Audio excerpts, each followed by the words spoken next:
Authorities in South Korea pleaded with residents on Friday to stay indoors and avoid large gatherings as new coronavirus cases hovered close to 100 per day, including multiple people working on an American military base in the country.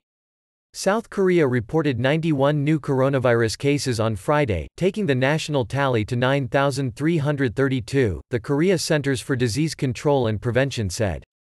The country has reported similar daily numbers for the past 2 weeks, down from a high of over 900 in late February. The government has sought to convince a restless public that several more weeks of social distancing and self-isolation may be needed to allow health authorities to tamp down the smaller but still steady stream of new cases. As the weather is getting nicer, I know many of you may have plans to go outside, Yoon Tae-ho, Director General for Public Health Policy at the Health Ministry, told a briefing.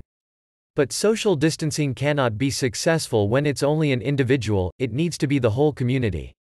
The U.S. military command this week also moved to try to restrict the movements of roughly 28,500 American troops stationed in South Korea.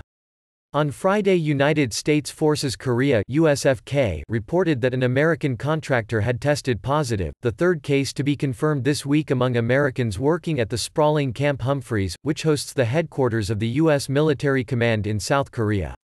Late on Thursday, an American soldier stationed at the camp south of Seoul tested positive, as did another American contractor also working there earlier this week. That makes 12 people, including 2 soldiers, related to USFK to test positive. Officials are seeking to trace the patient's previous movements, including the soldier, who was at work and other locations at Camp Humphreys as late as the day she tested positive. USFK declared a public health emergency, which gives commanders more authority to ensure total force compliance with regulations aimed at stopping the spread of the disease by restricting the movements of not only troops, but also their families, as well as other civilians who work on the bases. We cannot allow the actions of a few, who knowingly and selfishly take matters into their own hands, place the rest of population at an unacceptable level of risk, USFK said in a letter this week. Leaders have a responsibility to do everything in their power to protect all members of the team and make certain no one can infiltrate our protective and LSQUO bubbles.